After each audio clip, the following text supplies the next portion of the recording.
former Chief of Staff, North Dakota Air National Guard. At this time, we would like to welcome Lieutenant Colonel Larson's family.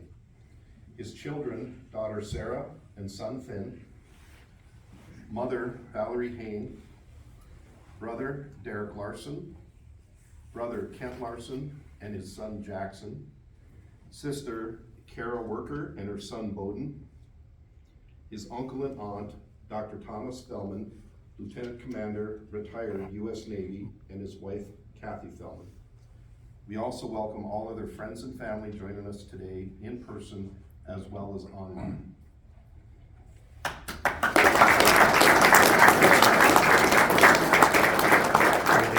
Connection. We would also like to welcome our distinguished guests. Please hold your applause until all distinguished guests are introduced. Brigadier General Darren Anderson, Chief of Staff Air. Colonel Mitch Johnson, 119th Wing Commander. Chief Master Sergeant Levi Heller, North Dakota Air National Guard, State Command Chief. Colonel Greg McDonald, retired North Dakota Air National Guard. Cass County Sheriff Jesse Johnner. Finally, we would like to thank the airmen and soldiers who served with Lieutenant Colonel Larson over his career, all past and present members of the North Dakota National Guard, and other senior leaders in the audience today.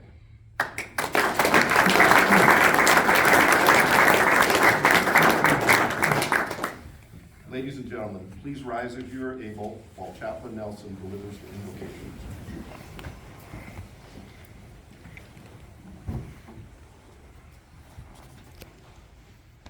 Please join me as your faith tradition allows. Almighty and gracious God, we come to you this day with hearts full of thankfulness and expectation. We are thankful for your faithfulness to Grant Larson in his over 31 years of service. We are thankful for the support of his family here today. We are thankful for his impact on this wing, the state of North Dakota, and the Air Force. We are thankful for the opportunity that now lays before him as well. Lord, with great expectation for the great things which lay before Larson, we ask, God, that your blessing be upon his life. And as the road behind has been marked with both challenges and victories, and we expect that the road ahead also holds new obstacles. Yet in every moment, in conflict and in peace, in challenge and in victory, we ask that you hold him sustained by your mighty hand. And as you led the children of Israel through the wilderness, we ask now that you lead Larson and the remainder of his journey on which he now embarks. May his life be marked by your blessing. I ask these things praying in your name. Amen. Amen.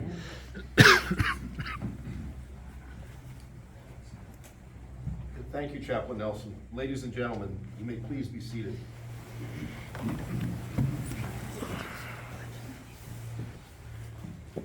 So Grant, before I read your brief but impressive bio, I want to thank you for allowing the Army to be represented today. It's a pleasure to be here, my friend. I was trying to think of something clever to come up against Grant to make people laugh, but my first thought was golf, and he's way better at golf than I am, so that didn't work. But those of you that know Grant well, is if you try to go out for dinner, my biggest complaint is you come to Fargo, nice restaurants, and Grant always shyly tells me, well, we don't want to eat there. There's no specific reason to give me. I really appreciate you ruining some of the good restaurants. Yeah, that's fine.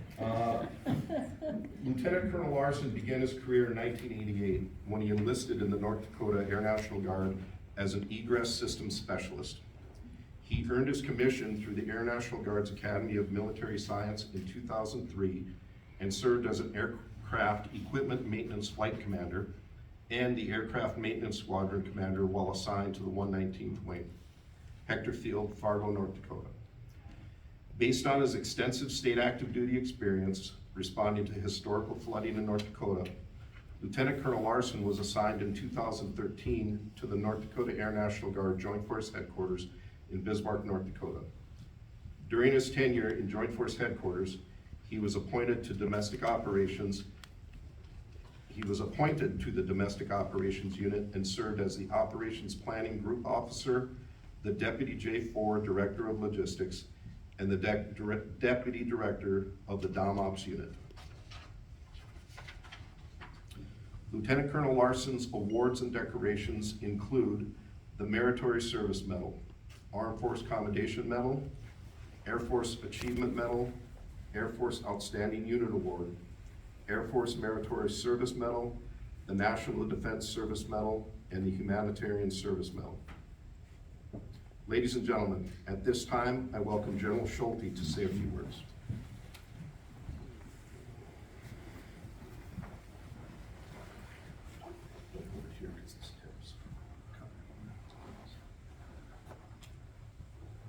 Thanks for holding your applause. I appreciate it. Well, I have to say that's our Adjutant General, Major General Dorman. That's his classic line. So I had to use it. It's a great thing. First of all, good afternoon. I got to state the obvious, so I have to address the obvious. You're looking at an old retired guy who's standing up here. You see a Army colonel that's standing up here, and you see a soon-to-be United States Air Force Reserve colonel, but we're in a mission support group at an Air National Guard wing. It demands a little bit of an explanation, right? But it's a great story, and I'm going to tell you this story, and it will all fit together of how you got this, this group of misfits, right, up here for this promotion, which is a great day. I'm going to start with, it is such an honor to be asked to preside over the promotion of Colonel Larson. And I retired in March. And when I retired in March, I took my coffee cup out of the headquarters building and my shoebox with everything I had, and I went home, drove back to Bismarck, and I went into our spare bedroom that we have in the closet, and I took this service dress suit off and I put it in the suit bag and I put it in the back, and I told my wife to come over. I said, the next time you see me in this suit, we'll be at my funeral.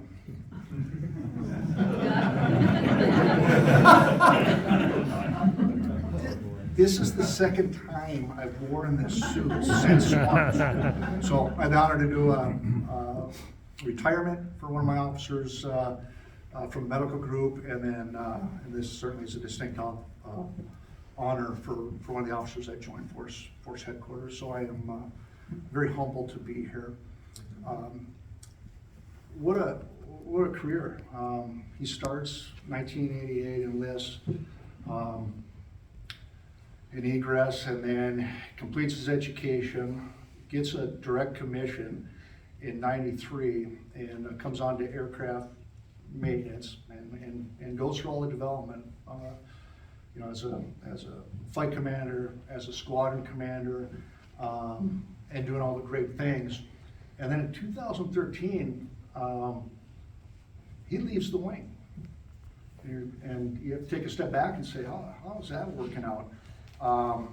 He leaves the wing in 2013, and one of the things that drove that was our high tempo, state active duty activities with natural emergencies. In North Dakota, we have fires, we have floods, and we learned some valuable lessons. And it was about that time when I was a Med Group commander in 2012, I got to know GLAR fairly well, just because sometimes Med Group and mission support and what they're doing in the Dom Ops and over at Joint Force Headquarters, our paths would cross. But it was probably in 2019 when I actually came over to Joint Force Headquarters where I really got to know Grant Larson. And how this works, and this is kind of my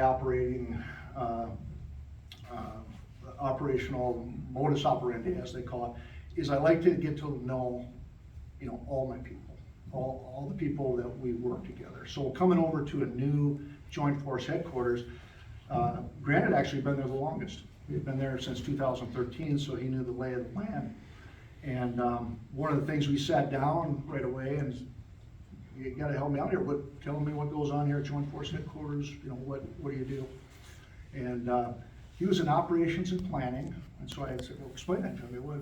How does this work? I'm new to this. And you work with these guys wearing these green suits too. How does this work in Joint Force Headquarters? And so we sat down and in operations and planning, and I said, great. I said, what great experience to come over here and learn that side of it. You know, what's next? And I know he said, you know, what I got out of this was, you know, I'm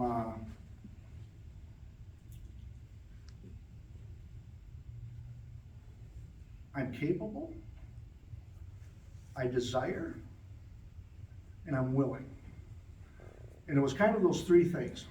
I'm capable, I desire, and I'm willing. And it was to take on more duties, more responsibilities.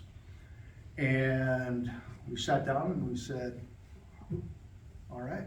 I mean, there's nothing better. And our responsibility, we can never guarantee anybody's gonna get promoted, but we do have a responsibility. And this organization, okay, the North Dakota National Guard, North Dakota Air National Guard, North Dakota Army Guard, the 119th, okay, if there's one thing we do extremely well, is we develop our people.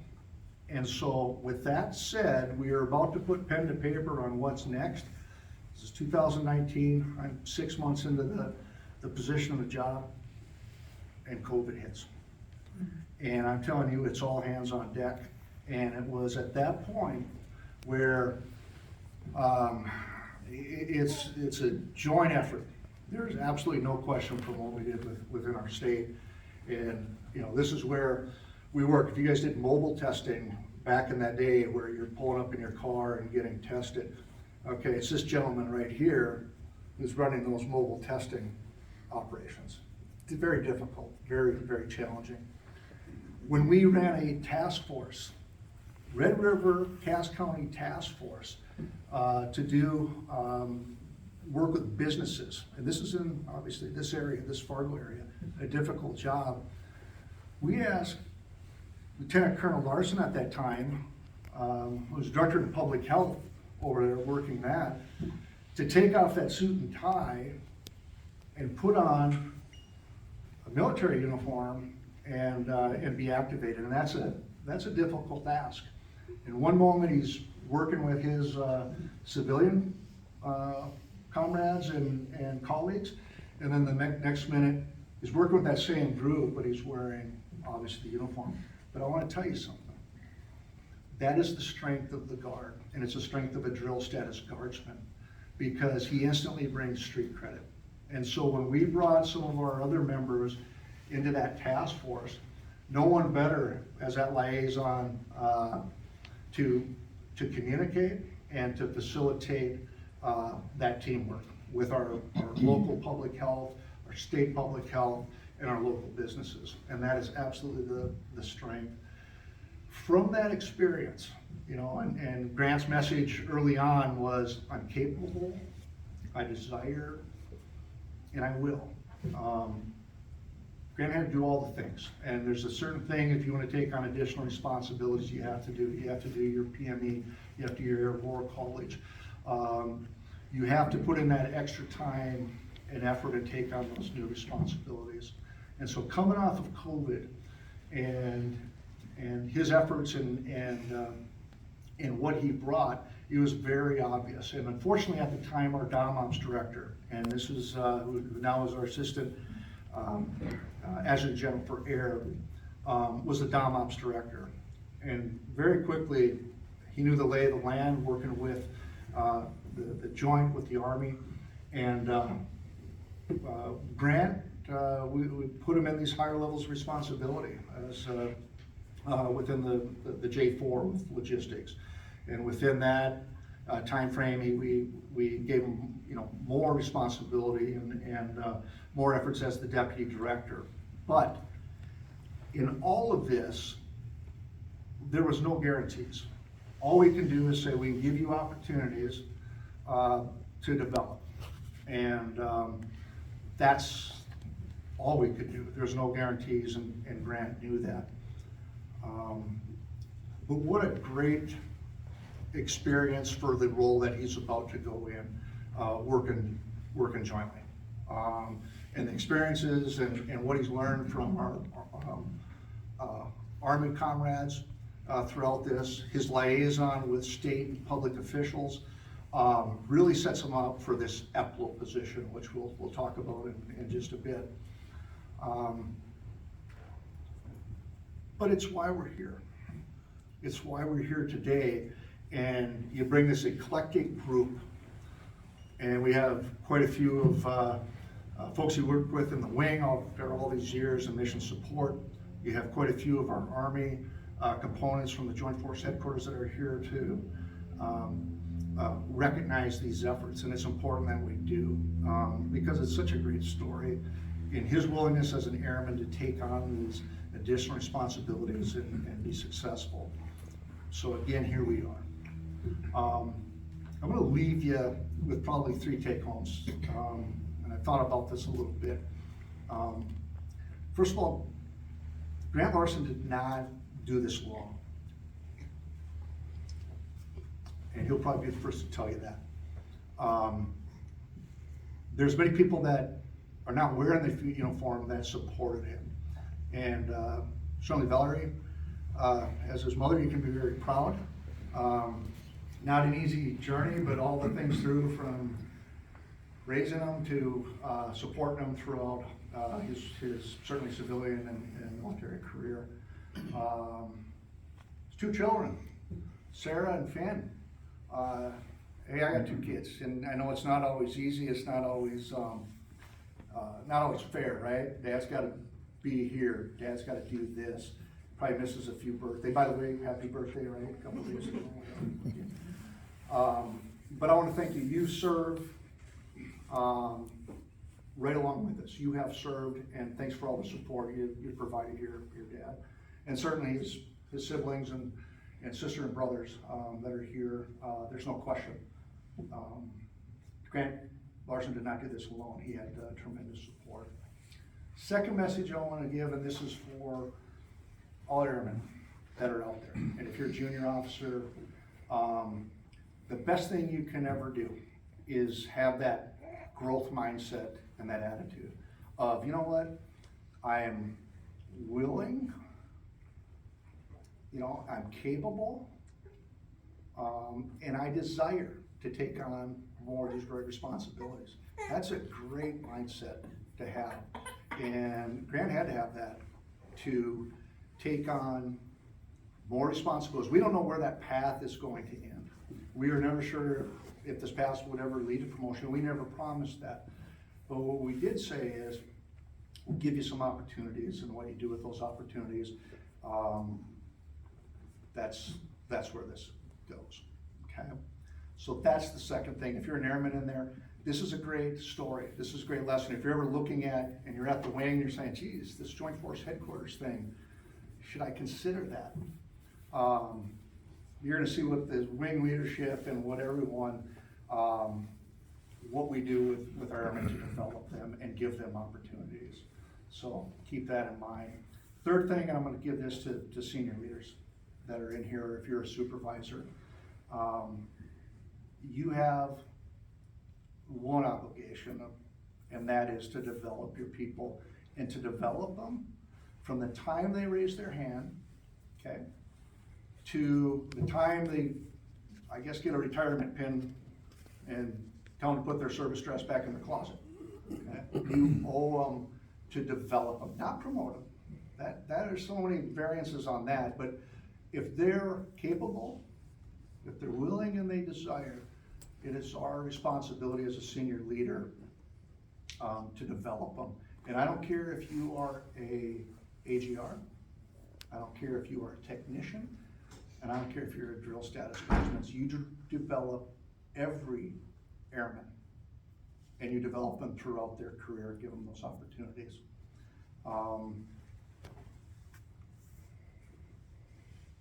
We owe it to them. And I tell you what, if you haven't looked, we're a little short on Air Force right now. I think we missed our recruiting goals, and so less than 1% put on the uniform and serve. This is through the Army and through the Air Force and through all the service branches. And we cannot afford not to develop every one of those individuals to maximize their potential. Okay? So I guess my message is back to you guys. We could, you know, we're gonna lose a Larson out of the air guard. We got recruiters standing by. Give it some thought. You got until age 42 to decide. Yeah. Give it some thought. Final thing on this is Grant Larson did not get and is not getting promoted. As he goes on and becomes an Air Force Reserve officer, soon to be. He did not get promoted because of all those things he did. He's getting promoted for his potential, for all the great things he's gonna do more, okay?